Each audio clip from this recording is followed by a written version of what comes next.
Haley Norris, realtor. No. Should I make my hair go like this? Whether you need to buy, sell, or lease. Haley, can I use my hands? Or is that, where are my hands? Where do they go? Just say, Haley. Just say Haley. Whether you need my expertise. Haley Norris, realtor. Or even do a commercial lease. Haley Norris, realtor. Should I say Remax Real Estate Center or no? Is that too salesy?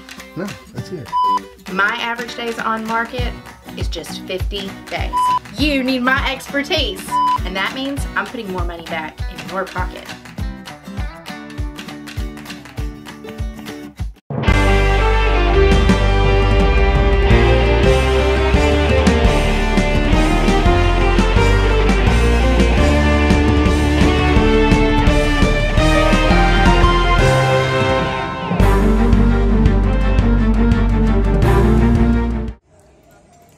A tragedy reported in the tourist town of Branson, where many of us from Northeast Arkansas have visited, and many of us have probably sat on the very boat where this is being filmed. What you're seeing right now is footage shot by Paige Prowse on the Branson Showboat Belle, the showboat that you would take across the lake in Branson, and you can actually see reflections in the window of some people being served dinner. But it's what we see outside of the window that is the tragedy that took place in Branson overnight. That is the, it's the duck tour boat, and there's probably a more precise name for it. As of right now, the death toll stands at 17 people, with rescue efforts apparently ending with all the passengers and crew now accounted for. It's that boat, or one of the two, that are crossing that lake that you're actually going to see barely making it across. There's another shot of another one. There were two of them out there. Apparently one of them did make it. Those boats were crossing that lake in a very dangerous time. It was during the severe storms that were rolling through. The severe storms were actually projected to possibly bring some severity to Northeast Arkansas too, but they calmed down before then. They unfortunately did not calm down in time. Some of the fatalities were children. 4 adults, 3 children were brought into the hospital after Thursday night's accident, including 2 who remained in critical condition today. The other patients had minor injuries, according to authorities with the Missouri State Highway Patrol. Those who died were between the ages of 1 and 70. Cell phone footage appears to show the vessel taking on water. You can see some of that right now. One of the vessels actually going through the water. I think that one may be the one that makes it. It's the one that he's going to pan over to the left that we'll see here in a moment, that is noticeably more underwater. You can see the windows there have about the same length of a window itself from being to the water. By the time that other boat is near enough to the Showboat Belle, it's going to be windows touching the water. And those aren't windows, by the way. It's an open boat, that duck boat. It's covered with plastic tarp, the windows are. One of the quotes that was sent out, as a matter of fact, from Jim Pattinson Jr., president of Ride the Ducks, owner Ripley Entertainment. Ride the Ducks, what that thing is called, okay? He said, quote, "I don't have all the details, but to answer your question, no. It shouldn't have been in the water. If what happened, happened," he said. "This business has been operating for 47 years, and we've never had any incident like this or anything close to it, to the best of our knowledge. And we don't have a lot of information now, but it was a fast-moving storm that came out of basically nowhere," is the verbal analysis I got. It didn't quite come out of nowhere. We had about, at the minimum, a solid 30 minutes notice. And for folks who go out on the water, they can check the radar. They can check the weather ahead of time. That's the responsible thing to do when you're taking a boat full of 1 to 70-year-old people out on the water. Weather experts said the strong wind was blowing in the region, and the gusts became so much more turbulent on the lake because there's no structures to slow the air down. It's flat, and so the air can pick up and never stop. The winds were in excess of 60 miles per hour. The storms were causing 3-foot waves, and at 7:09 p.m., it was ferrying 29 passengers and 2 crew members across the lake when that duck boat incident apparently unfolded.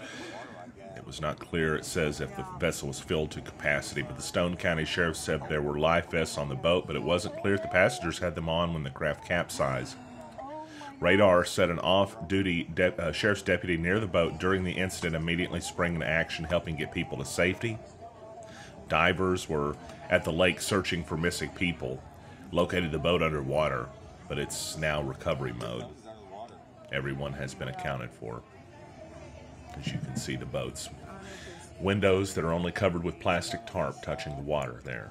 17 people dying in this terrible incident, and our deepest thoughts go out to everyone in Branson.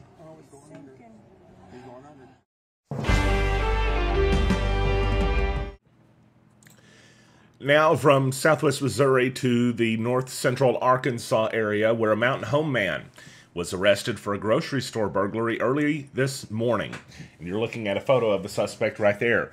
His name is Mr. Stutz, Gavin Stutz, 27, of Mountain Home. And it was at 2:20 this morning that the store owner of Sandra D's grocery store lives next to the store there and heard her dogs barking. Oh man, you gotta love having the dogs, especially when they help you catch someone in the act. She looked inside of her store, saw this guy walking around inside, she said, so she called 911. Well, the man fled before deputies could arrive, but video footage helped them to figure out who and what was going on. First, they noticed he had a black Chevy Impala. They noticed the suspect had stolen beer and cigarettes.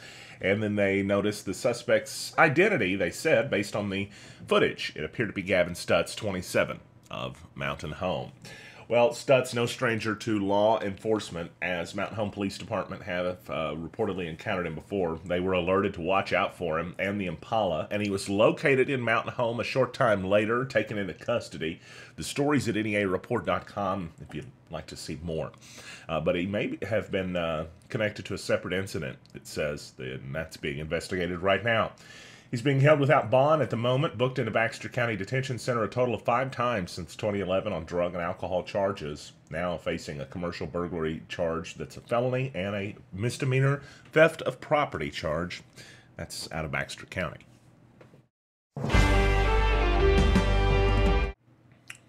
"60 cases of hepatitis A have been reported across northeast Arkansas since February of this year, including 1 death. It's the reason why that the Arkansas Department of Health is prompting a hepatitis A vaccine clinic, or a set of them, for Greene County. And they're urging all residents in Greene County to get vaccinated. This mass vaccination clinic is going to be July 26th and 27th next week from 7 a.m. to 7 p.m. at the Greene County Health Unit and at Eastside Baptist Church, 2 locations in Paragould. Bring your insurance card and driver's license, but if you don't have them, that's okay. You can still get the shot at no cost. It's, as I mentioned, since February that there have been so many cases of this stuff break out. 80% of cases reported the last month have been reportedly in Greene County residents.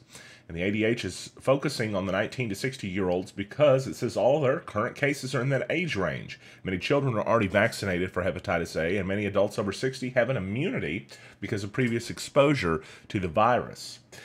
The hepatitis A vaccine is safe and effective, but hepatitis A is anything but. It's a contagious liver disease that results from infection with the hepatitis A virus, and it's kind of gross, but I'll tell you how it's spread. It's when a person ingests tiny amounts of poop, fecal matter, to be specific or proper.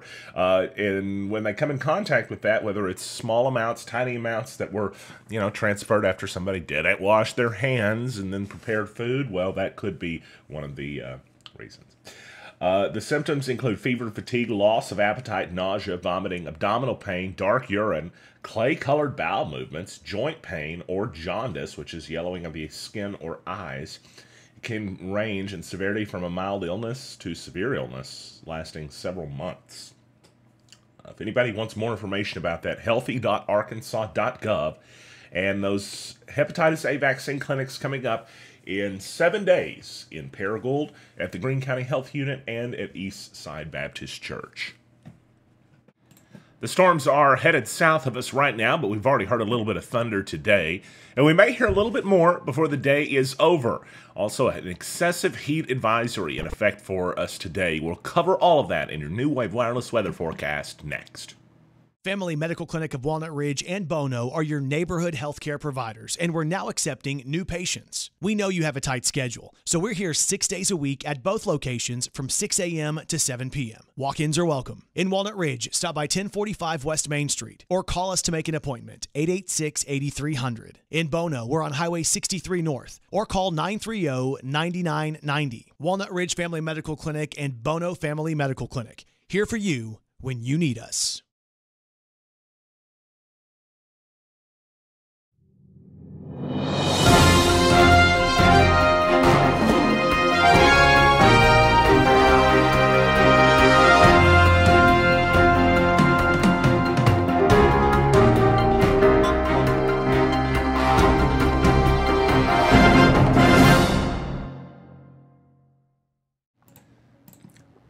It's your New Wave Wireless forecast, now home of the $49 iPhone screen repair and an excessive heat advisory is in effect for us today. It's going to last until 8 p.m. tonight with another day of hot temperatures and the heat index as high as 113, combined with that nasty humidity today.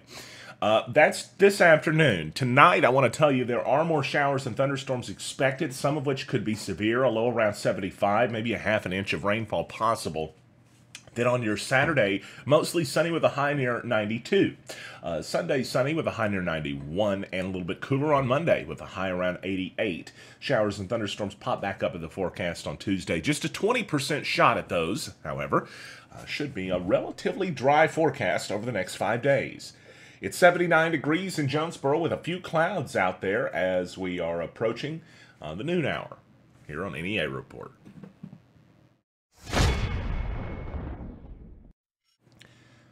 Now let's tell you about some stuff going on around Arkansas and a man that's from Monticello, sentenced to 100 months in prison because he had ammunition. But it's a little more complicated than that. He was a felon in possession of ammunition. Cody Highland, U.S. Attorney for the Eastern District of Arkansas, announced the sentence yesterday for Mario Greene. I like saying Mario. I don't know why. Mario is what I would say normally, but Mario is... Anyway, Greene of Monticello, 35, entered a guilty plea to one count of being a felon in possession of ammunition. It was on December 12th, 2017, when he was reportedly in there.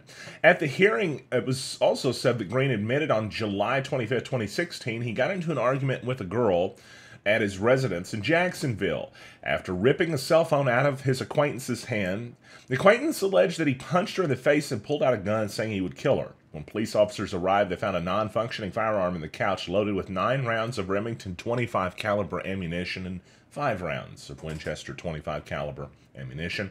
Greene reportedly admitted he had previous convictions for aggravated assault, a terroristic threatening, as well as a previous conviction for being a felon in possession of a firearm and could not legally possess ammunition. He also had convictions for misdemeanor battery and domestic battery.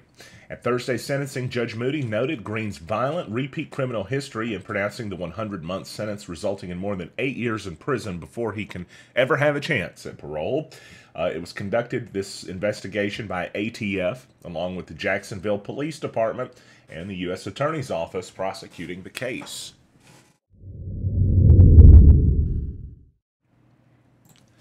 Finally tonight, a cool event happening in Northeast Arkansas on Monday. It's July 23rd, just FYI if you're watching this and you got the calendar next to you, 7 p.m. at the Collins Theater in downtown Paragould, as the Cody Norris Show will perform a concert of bluegrass music for the fine folks in Greene County. The concert, Bluegrass Monday Concert, is presented by KASU 91.9 FM. It's described as bluegrass, retro, rockabilly, hillbilly music that's going to be performed there, and the band is currently on tour in support of its CD, When I Get the Money Made. Well, maybe they'll make a little money at the Monday festivity that's going to happen in Paragould. You can get out there and check it out and find out more information from KASU if you'd like to go out and have a little bit of fun on Monday. Let's give you one final check of the radar before we head out the door here on NEA Report. A few showers, as we mentioned earlier, headed south of us already. You probably already heard the thunder in Jonesboro. It's 11:30 right now. We were hearing it about 10 a.m. and maybe around that time too. 5-day forecast looks like this. A hot one today, cooling off a little bit, and expect some showers and thunderstorms tonight, but don't expect them afterwards. I'm Stan Morris. You're up to date on NEA Report. Thanks for watching. We're back if breaking news breaks out. Until then, We hope you